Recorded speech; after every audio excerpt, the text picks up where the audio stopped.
Hello there, and welcome to the EDC Empire. Today, we will be taking a look at the Kershaw Blur.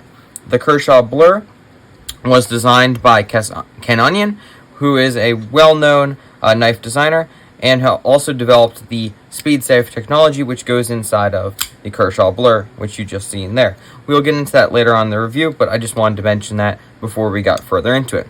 Another thing to mention is that the Kershaw Blur is a USA-made Kershaw. Kershaw does make knives in China, but the Kershaw Blur is made in the USA, and you can tell this in two ways. One, you can see there's an American flag right there on the blade, and then also later model or earlier models have Kershaw USA underneath the Kershaw text right there on the handle. So yes, this is a USA made Kershaw, which makes it a little bit extra special because Kershaw recently, but has kind of always come out with some pretty awesome USA made, I don't want to say bangers, but some really nice deals.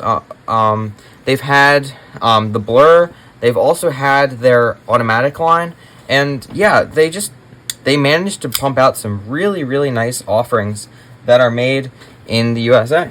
Okay, getting into the review, the Kershaw Blur is a liner lock, and it is deployed via Thumbstud, which these Thumbstuds are kind of interesting. They're not like a bug-out Thumbstud, where it's just a cylinder with some stepping up, which produces pretty good traction, but is a little bit more, you can kind of approach it in a whole bunch of different ways. You can kind of push out as well.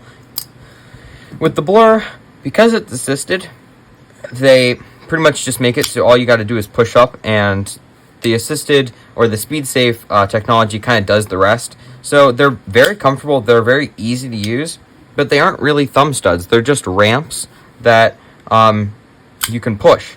So yeah, they're comfortable, they're great, but you're not going to be expecting a kind of normal experience like what you get on the bug out or like a Penguin, for example.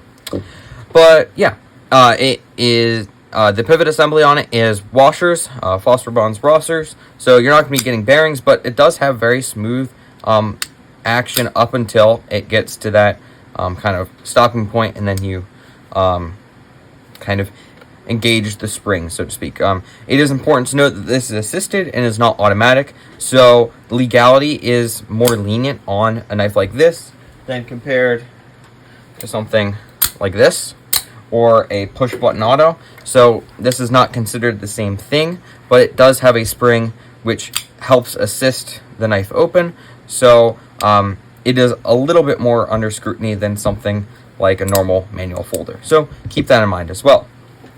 The blade material on this particular model is BDZ1, but there are numerous other options, including 14C28N and also MagnaCut.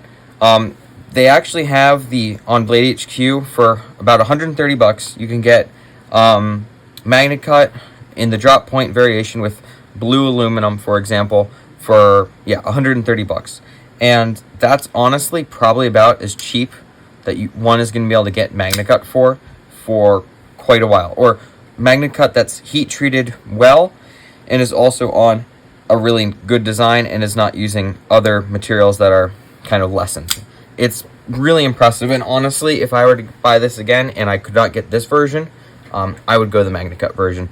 I was tempted, but this pattern on the blade, which they call their tiger stripe pattern, was really cool to me. It's really interesting. Basically there's 2 layers of coating on it, and you can feel it as you run your finger over the blade. One layer is on top of the other, and they kind of, it seems like they just sanded off the top layer, and it's really cool. It's held up well.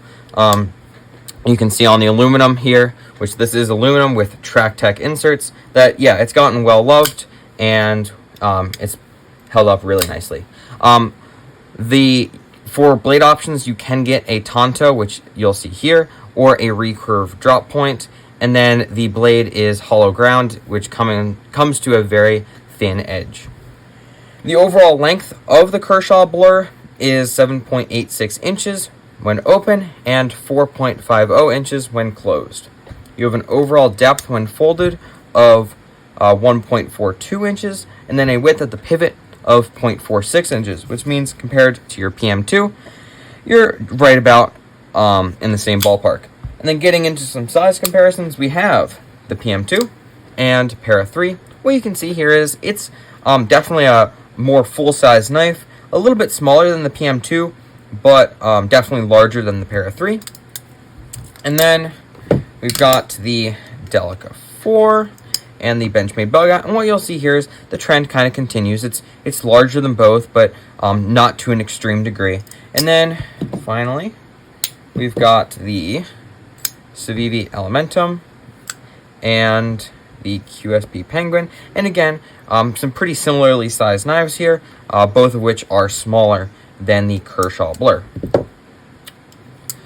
And then you have an overall blade length of 3.36 inches with an edge length of 3.28. And then you have a blade stock of 0.125, which is very reasonable for a normal EDC blade. And like I said, it is hollow ground, and it's a very nice hollow grind, which comes down to a very thin edge. And then finally, you have a weight of 3.89 ounces, which means that blade to weight ratio is perfectly acceptable. It's not perfect 1-to-1, but it's really great, and honestly carrying this was for the most part a joy. Overall, I only have kind of 2/3 complaints, and one of them I knew getting into it, which was that it's assisted, and honestly that may be a benefit to you. There are some people who like the assisted action. It is kind of a baby's automatic, but it's kind of fun too. I kind of got this for 2 reasons. One, I wanted to review it. I guess 3. I also really liked how this looked and wanted to try one. And I also saw that the Blur is known to be one of the best unassistable knives. It actually has a detent ball on the liner, which means that you can make it unassisted, and it's one of the best to do that with. I tried it. Honestly, the assisted action was so good that I just went back. The thumb studs really weren't that great, like I said, for actual normal flicking, and the detent was better than a non-assisted scallion, for example, but nothing like what it is normally. So I just determined to go back to it. And honestly, it's been fine. You just kind of flick it open, do your cut, and close it. There's no real big deal. It's not like you're pushing down on an auto when you get to this kind of point of spring. You aren't really fighting that much. It's very easy to do one-handed, or you can do it two-handed. It's not really a big deal. The aluminum coating on this, the ano on the aluminum, is really thin and not very durable. I've had many aluminum knives with aluminum handles that have held up very well, and also ones that have held up very poorly, and this is honestly not very good ano work. When I got this, the actual pivot itself was scratched up and dinged up almost to the same degree it is now. I didn't send it back because I knew this was going to be a user, and I didn't really care, but that was kind of disappointing. And the aluminum, you can see it's kind of come off here on the jimping area, around this kind of head. It's just been a little bit disappointing, honestly, but it's not that big of a deal. I like how it looks, but if you're expecting it to always look pristine, that's not going to happen with aluminum in general. It's especially not going to happen with the Blur. And then finally, the pocket clip was kind of disappointing to me. Kershaw has 2 pocket clips of this style, which you can see demonstrated here, and I was fully expecting this one, where there's a large bill, which is kind of uncomfortable, but fine, and then it actually functions pretty well as a pocket clip.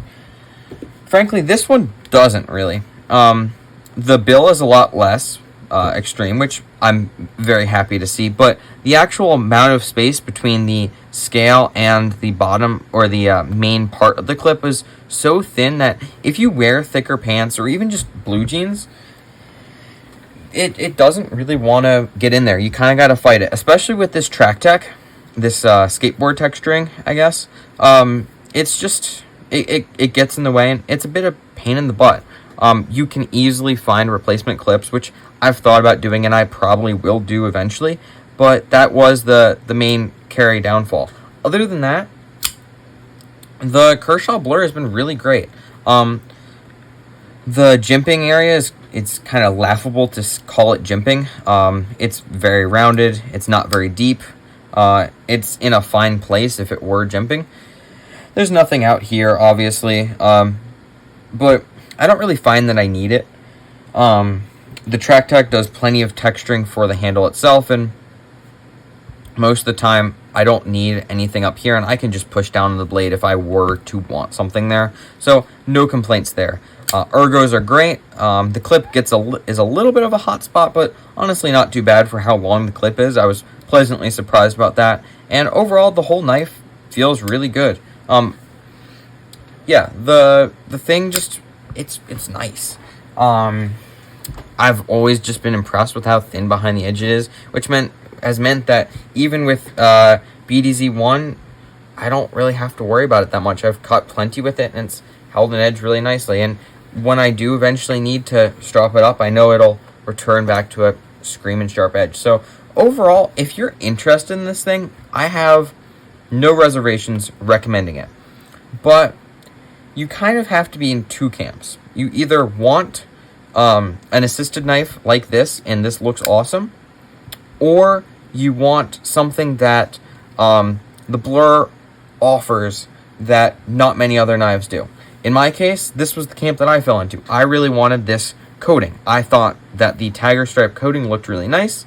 I've seen it, a similar thing on Strider knives, and I'd also seen it on a few others, but this was a cheap way to get the cool tiger stripe coating.